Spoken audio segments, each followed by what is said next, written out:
अस्सलाम वालेकुम स्टूडेंट। आज की वीडियो में हम सिलेबल्स को डिस्कस करेंगे कि सिलेबल्स क्या चीज़ है। तो इसकी सिंपल डेफिनेशन है a unit of sound in a word that contain vowel sound. इस साउंड की एक यूनिट है। इसमें क्या होता है, इसमें एक वावल साउंड होता है। ठीक है, एक वावल साउंड होता है। इस एग्जांपल को देखिए, केट। केट में यहाँ पर एक वावल साउंड है। ठीक है, तो एक सिलेबल तीन चीज़ों से बनता है। ठीक है, पहला क्या होता है, ऑनसेट होता है। मतलब जो पहले वावल साउंड कॉन्सोनेंट साउंड होता है उसको क्या कहते हैं, ऑनसेट कहा जाता है। इसके बाद इसके मिडल में आता है वावल साउंड। इस साउंड को क्या कहते हैं, न्यूक्लियस कहते हैं। ठीक है, फिर इसके बाद क्या होता है, लास्ट पे कोडा कहते हैं।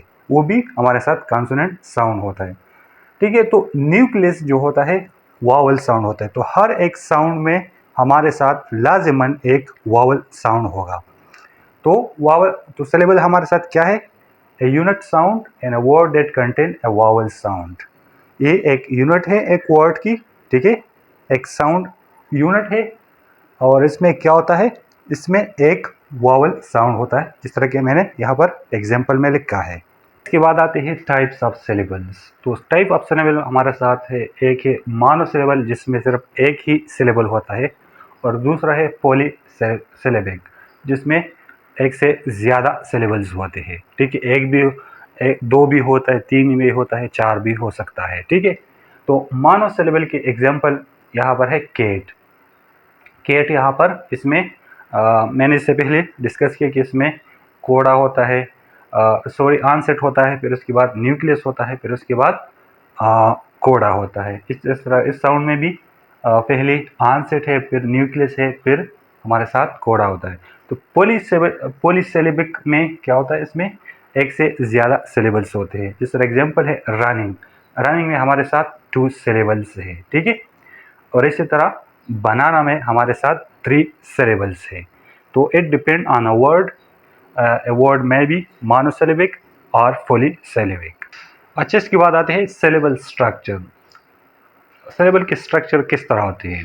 पहला स्ट्रक्चर जो होता है ओपन सिलेबल कहते हैं इसकी। ठीक है, ओपन सिलेबल में क्या होता है, इसमें पहले कॉन्सोनेंट साउंड होता है, फिर इसके बाद हमारे साथ वावल साउंड होता है। ठीक है, ओपन सिलेबल में यहाँ पर देखिए मा साउंड जो है, इसके बाद हमारे साथ ई जो एक वावल साउंड है।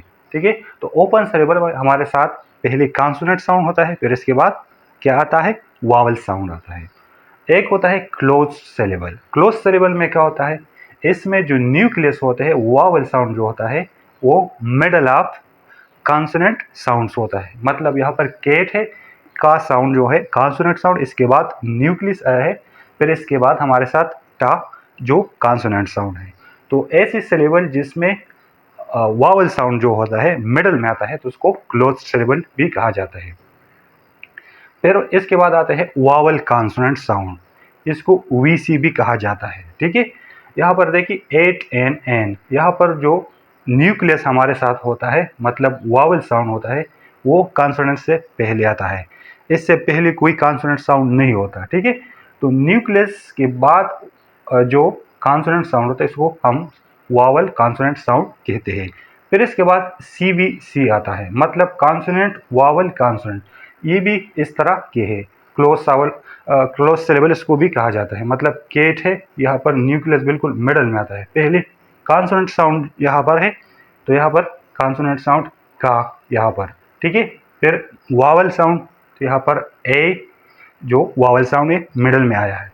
फिर इसके बाद टा साउंड, सी कॉन्सोनेंट यहाँ पर आया है। तो सीवीसी में क्या होता है, पहले कॉन्सोनेंट साउंड, इसके बाद वावल साउंड, फिर इसके बाद कॉन्सोनेंट साउंड होता है।